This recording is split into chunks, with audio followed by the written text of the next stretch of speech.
ఓం నమో నారాయణాయ. విష్ణు సహస్రనామంలోని 988, 989 నామముల యొక్క భావమును పాట రూపంలో పాడుచున్నాను. 988వ నామము సామగాయన. సామగాయనుడు ఆ భగవంతుడు. ఆయన ఎదురుగా ముక్తులు సామమును గానము చేయుదురు, ఆయన్ను స్తుతింతురు. సామాంతి గాయాంతి ఇది సామగాయన అనగా సామగానము చేయువాడు సామగాయనుడు అని శ్రీశంకర్లు శ్రీకృష్ణునికి దీన్ని ఆపాదించి చెప్పారు. సమ అంటే శ్రావ్యమైన పంక్తులు, సమ అంటే నిశ్శబ్దము, ప్రశాంతత, విశ్రాంతి, అంతిమ ఆనందము, స్వస్థత, ఉపశమనము అని చెప్పబడింది. మనస్సు అన్నది హిమ్ అనే అక్షరం. ఎందుకంటే మనస్సు అన్ని ఇంద్రియ క్రియల్లో మొదటిది. ఆ అన్ని ఇంద్రియ క్రియలకు మన మనస్సు చెప్తుందన్నమాట మొదట మనకు. దీనికి ముఖ్యమైనది కన్ను చూస్తుంది కాబట్టి ఈ రెండు ఏకమైతే ఉద్గీత అను పాట వస్తుంది. సామ అనేది ఋగ్వేద శ్లోకాల్లోని పదాల కూర్పు. ఇవియే సామగానానికి ఆధారము.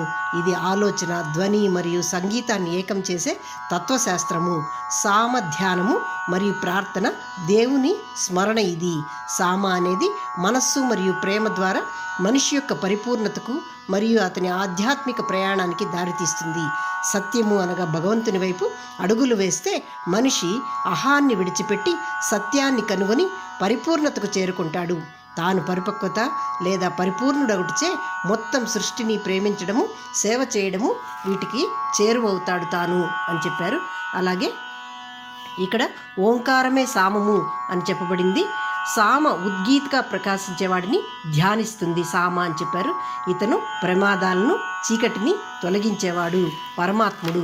అతన్ని మనము భూ భువ సువ 3 లోకాల యొక్క అధిపతి, ఓంకార స్వరూపుడు అని ఆయన్ని అనుకొని మనము సామగా ఆయన్ని ధ్యానిస్తే, అంటే వ్యాహృతులైనటువంటి భూ భువ సువ నామాలతో భగవంతుని నామరూపాలను, ఆయన ఏ ఏ రూపాల్లో ఉన్నాడు అక్కడ అని తెలుసుకుని అగ్నిలో నైవేద్యాలు సమర్పించి అందరినీ కాపాడమని ప్రార్థించాలి అని చాందోగ్యోపనిషత్తు తెలుపుతూ ఉంది.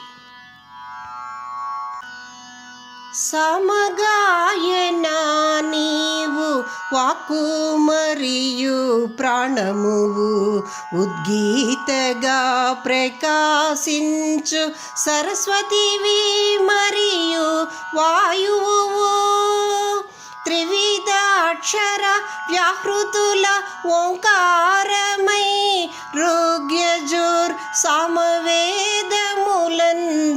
ధ్యానింపబడుచున్న అమరుడవు. విష్ణు విసతే ఎనగా విష్ణువు ప్రతి చోట ప్రవేశించువాడని అర్థము.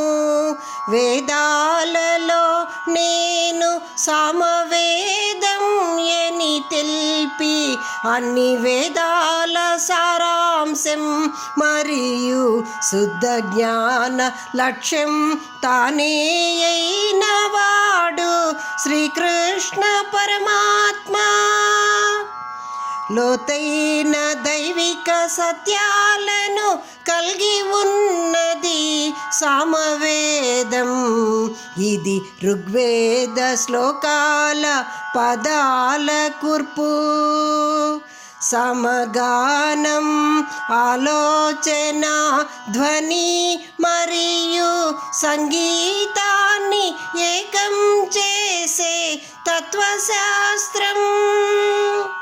సమానునది మనసు మరియు ప్రేమ ద్వారా మనిషి యొక్క పరిపూర్ణతకు మరియు అతని ఆధ్యాత్మిక ప్రయాణానికి దారితీయునది. సంవేదగానం బ్రహ్మకు ప్రత్యక్ష ఉపాసనాయనియు. ఇది మధురమైన గానం మరియు ఇది పఠించు పండితుల చేతి కదలికలను బట్టి దీనిని అర్థము చేసుకొనవచ్చునని తెలుపబడినది. సమగానముచే వ్యక్తి భగవంతుని పట్ల మధురానుభూతిని చెంది పారవస్య స్థితికి చేరును. సమవేద పఠనం దేవుని యొక్క త్రిపదనామ సంకీర్తన లేక మంత్రోచ్చారణ, ఇది ఏ ఉద్గీత. దీనిని కీర్తించువాడు వాయువు. ఓంకారం వాయువునందు సమస్తము వ్యాప్తి చెంది ఉన్నది. వాయుదేవునకే ప్రాణమై సూర్యగోళంపై అధిష్టానుడై ఉన్నవాడు ముఖ్య ప్రాణదేవుడు ఉద్గీతుడు విష్ణువు. సూర్యునిలో ఉన్న ఆ ప్రధాన వాయువు లోపల ఉన్న భగవంతుడు శ్రీహరియే ఉద్గీత. శ్రీహరి సమగాన ప్రణవ స్వరూప ఓంకారముచే కీర్తించబడుచున్న త్రిపదుడు. ఓంకారం త్రివిధ అక్షర స్వరూపం. ఇది ధ్యానానికి తగినది మరియు ఋగ్యజుర్ సమవేదములందు పఠింపబడుచున్నది మరియు పాడబడుచున్నది.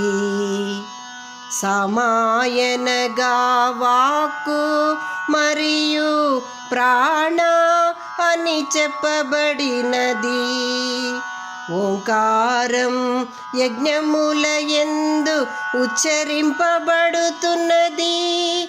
ధ్యానమునందు శ్వాసధార సోహం అనబడుతున్నది. మానవుల లేక విశ్వము యొక్క గమన చక్రాల చీకటిని తొలగించువాడు ఉద్గీతగా ప్రకాశించువాడు సమగాయనుడు. ఓంకారం పరమాత్మకు ప్రాతినిధ్యం.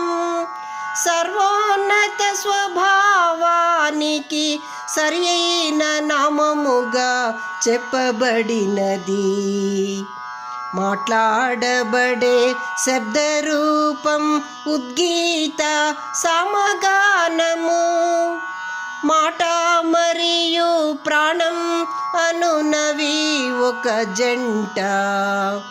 ఓం అను అక్షరం జీవశ్వాస అనగా ప్రాణశక్తితో కలసి ఉచ్చరింపబడును. ఇది ఏ ఉద్గీత. ఓంకారం సమస్త సాహిత్యమును తన యందు కలిగి ఉన్నది. ఓంకార ఆరాధన కోరికలను తీర్చు సర్వశ్రేష్ఠ భగవంతుని ఆరాధన. ఓంకారాన్ని పలకటం లేదా పాడుటచే మనిషి విజయాన్ని సాధించును. సమవేద శ్లోకాలు వేద నిపుణులచే మంత్రాల ఆధారంగా పాడబడుచున్నవి.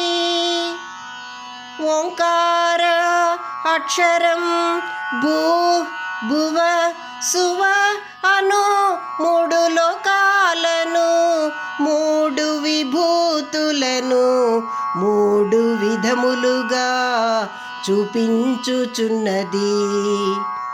భూయనగా భూలోకం, భువః మధ్యస్థ ప్రాంతము, సువః స్వర్గము.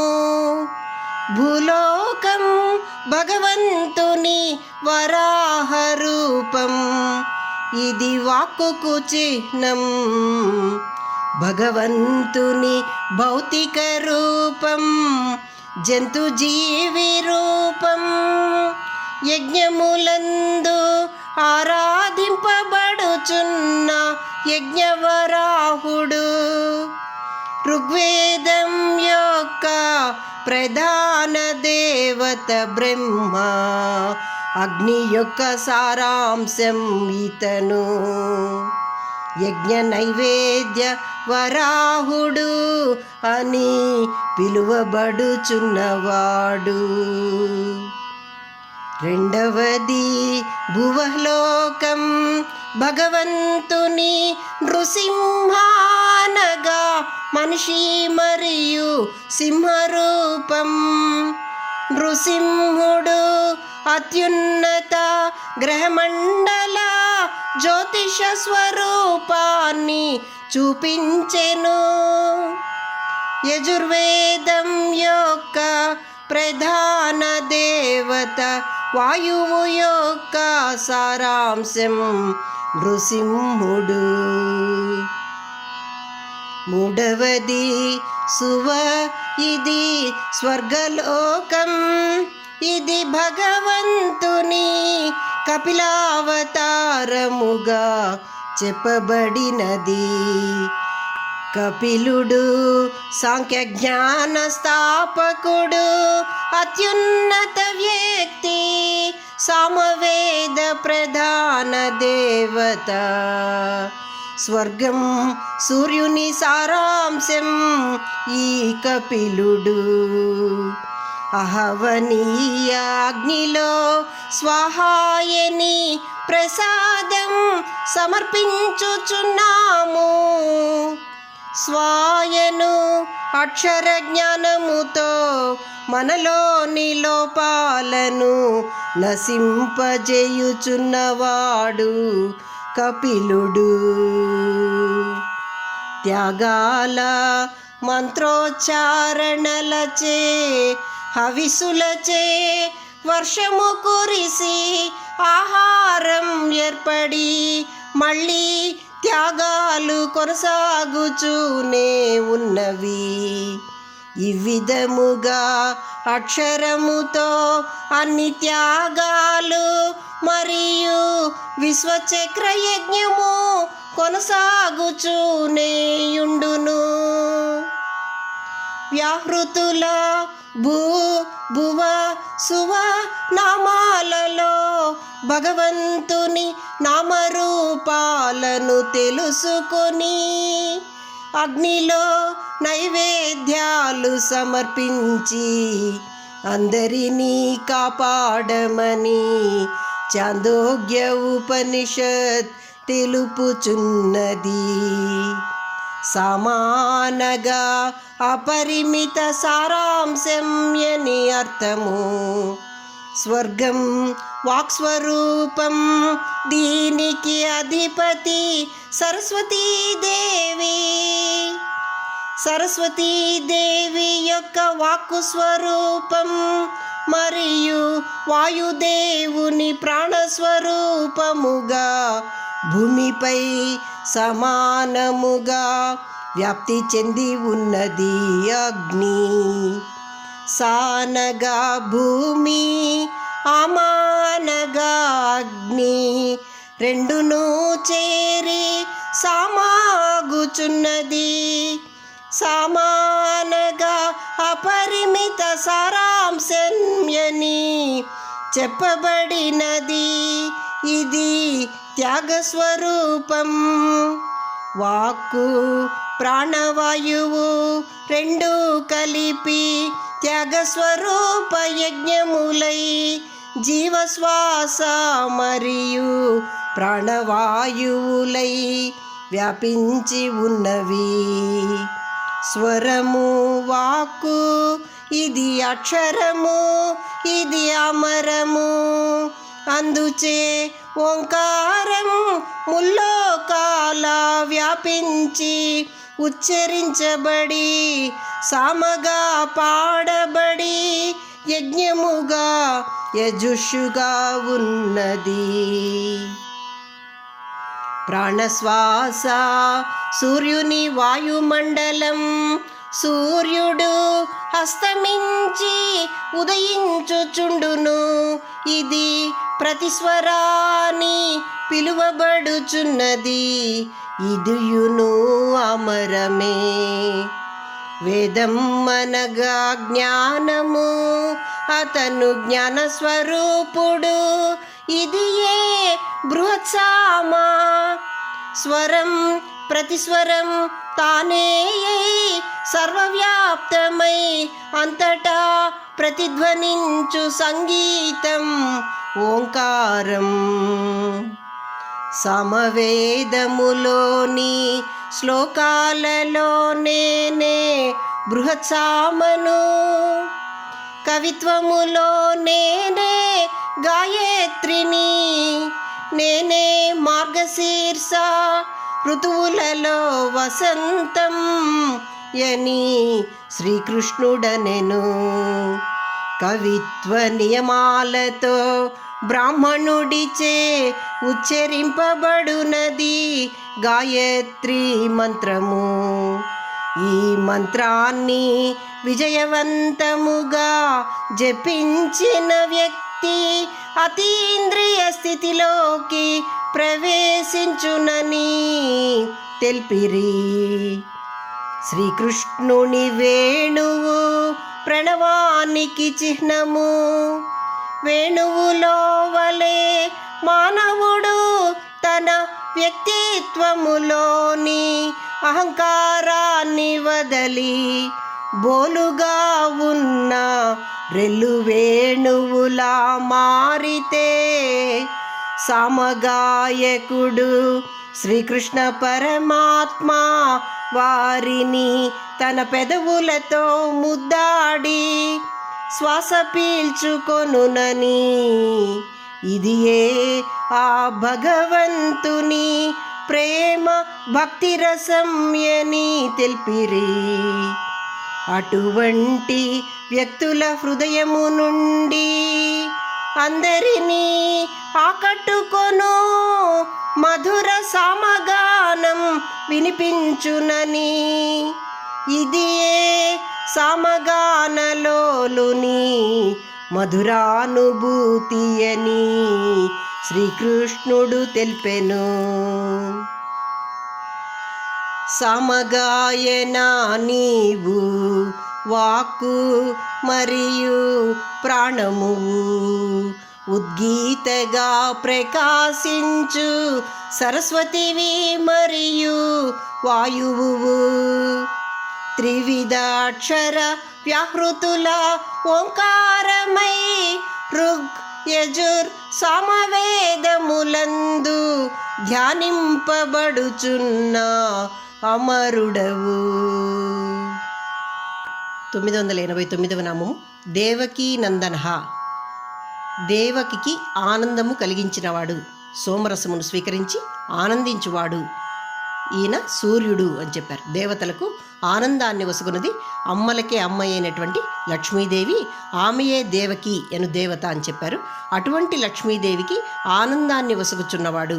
దేవకి వసుదేవుల పుత్రుడు కాకముందే దేవతలకు ఆనందాన్ని వసుగు దేవకీ దేవతను సంతోషింపజేయుచున్నవాడు అని చెప్పాడు. అలాగే దేవకీ గాయత్రితో భగవంతుని స్తోత్రము చేయుటచే ఆ మంత్రం పఠించు వారిని ఆనందింపజేయువాడు అని చెప్పారు. ఇక్కడ శ్రీకృష్ణుడు దేవకీదేవి గర్భమున జన్మించినప్పుడు ఆయన షడ్గుణైశ్వర్య పరిపూర్ణుడుగా జన్మించాడు.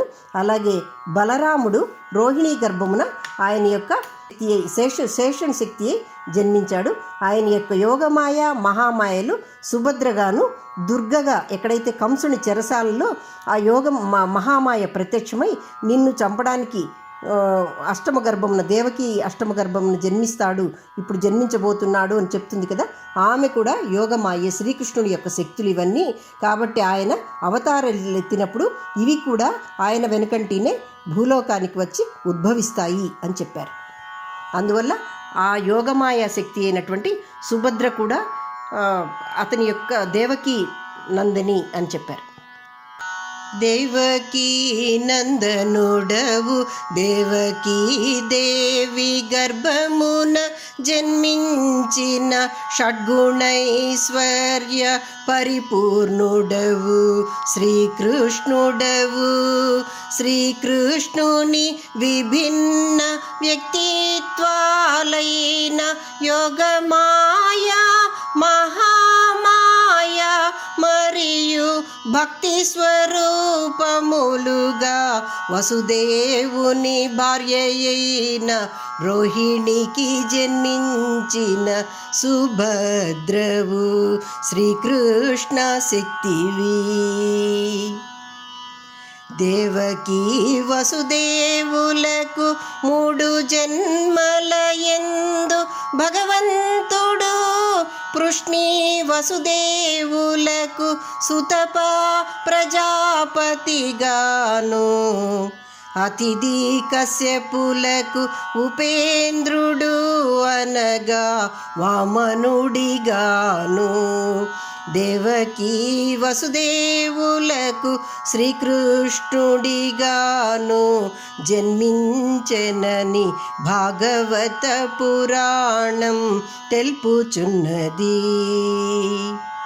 నీలి మేఘ ఛాయతో చతుర్భుజ శంకు చక్ర పద్మగధాధరుడై షోడశ కళల పూర్ణ చంద్రబింబ విశ్వస్వరూప విష్ణుడై దేవకీ గర్భాన ఉదయించిన సర్వాసు నిలయుడు శ్రీకృష్ణుడే శ్రీ మహావిష్ణు సారాంశం.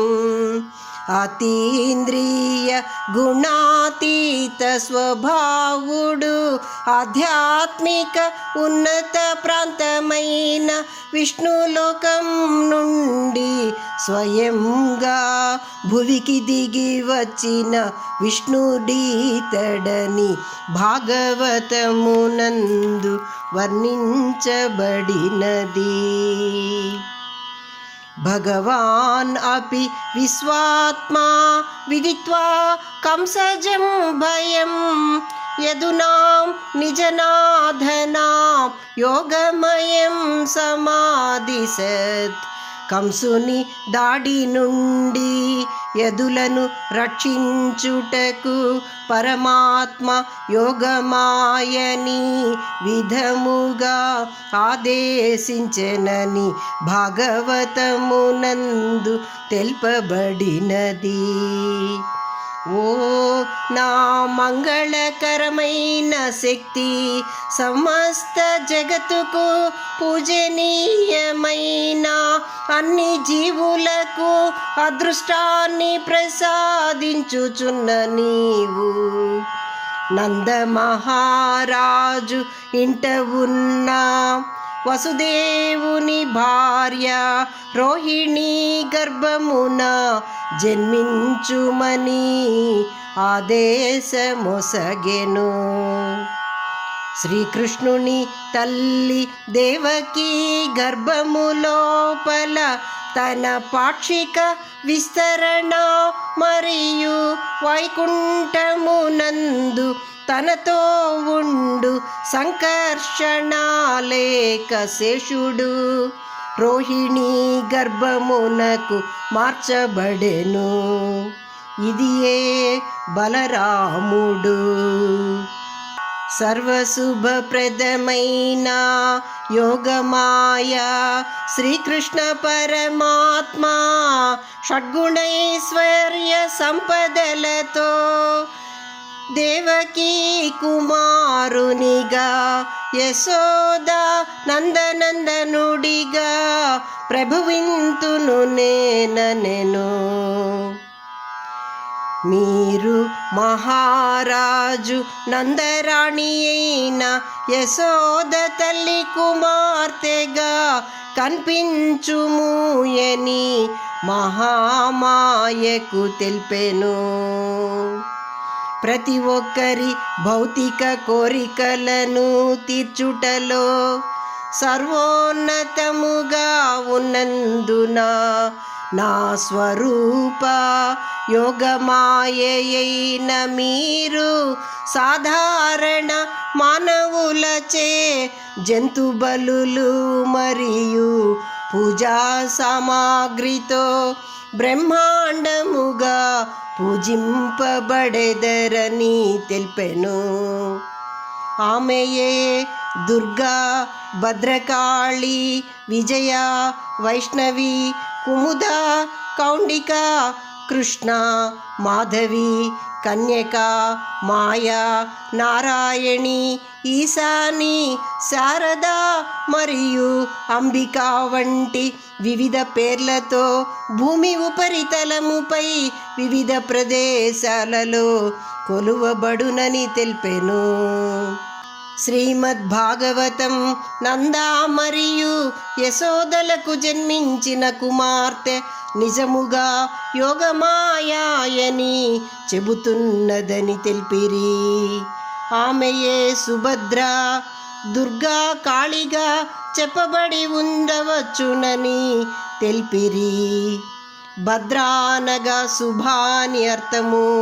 ఈమె కాక వసుదేవుడి కంసుని చెరసాలలోకి తీసుకువచ్చిన ఆడబిడ్డ ఈమె హంస యొక్క మహామాయ అని చెప్పబడినది.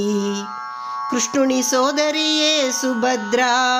ఈమె యోగమాయ. ఈమె 16 వేర్వేరు విస్తరణలు కలిగి ఉన్నది. భౌతిక శక్తి యొక్క మహామాయ కూడా యోగమాయ యొక్క శక్తి యొక్క విస్తరణ. ఈ రెండును శ్రీకృష్ణ పరమాత్మకు ప్రభుత్వాన్ని నిర్వహించుటకు ముఖ్యమైనవనిరి. ఈ శక్తులు వేర్వేరు సామర్థ్యాలతో పనిచేయును. భౌతిక ప్రపంచములో శక్తి భద్రగాను, ఆధ్యాత్మిక ప్రపంచములో అదే మాయ సుభద్రగాను చెప్పబడినది. పూరి జగన్నాథ ఆలయములో జగన్నాథ, బలరామ, సుభద్ర మరియు సుదర్శన అనే 4 వేర్వేరు రూపాలు ఉన్నవి. వేదాంతం ప్రకారం దేవుడు అనంత శక్తులు మరియు అనంత గుణములు కలిగి ఉన్నవాడు. ఈ శక్తులలో ఒకటి మహాశక్తి, మాయాశక్తి. ఇది పదార్థము దాని యొక్క విభిన్న రూపాలుగా తెలుపబడినది. రెండవ శక్తి ఆధ్యాత్మిక శక్తి. ఇది దేవుని జీవశక్తి. మూడవది సృష్టిలో భగవంతుడు సంచరిస్తున్నాడని తెలియజేయు సచ్చిదానంద చిత్శక్తి.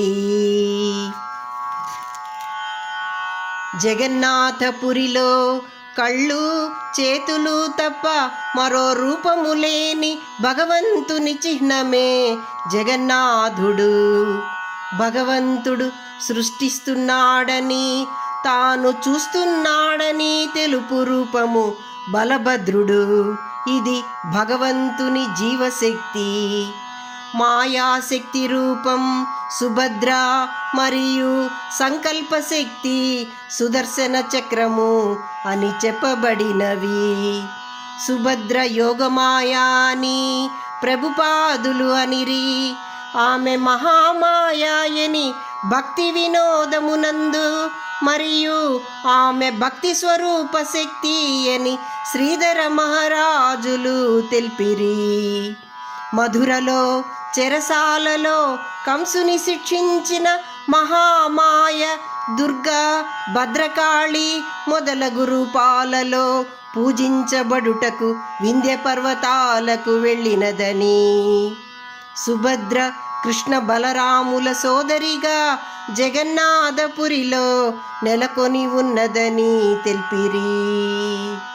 శ్రీకృష్ణుని అంతర్గత శక్తి యోగమాయ, మహామాయ సర్వము ఆయన వ్యక్తపరుచు చిత్తము మరియు అతని లీలలని. ఇది ఏకశక్తి స్వరూపుడు భౌతిక స్వరూప యోగమాయయే అన్ని జీవులకు దివ్యమైన తల్లి జగన్మాతాయని, అది శ్రీకృష్ణ పరమాత్మేయని చెప్పబడినది. భగవంతుడు సృష్టిలో నివసించేవాడు, సర్వవ్యాప్త ప్రేమికుడు. ప్రపంచ జీవులు అన్నియు పరమ ప్రేమికుడు అయిన భగవంతుని వారికి అతని చేతిని ఆసరాగా అందించమని కోరుకునే శాశ్వతమైన వధువులని.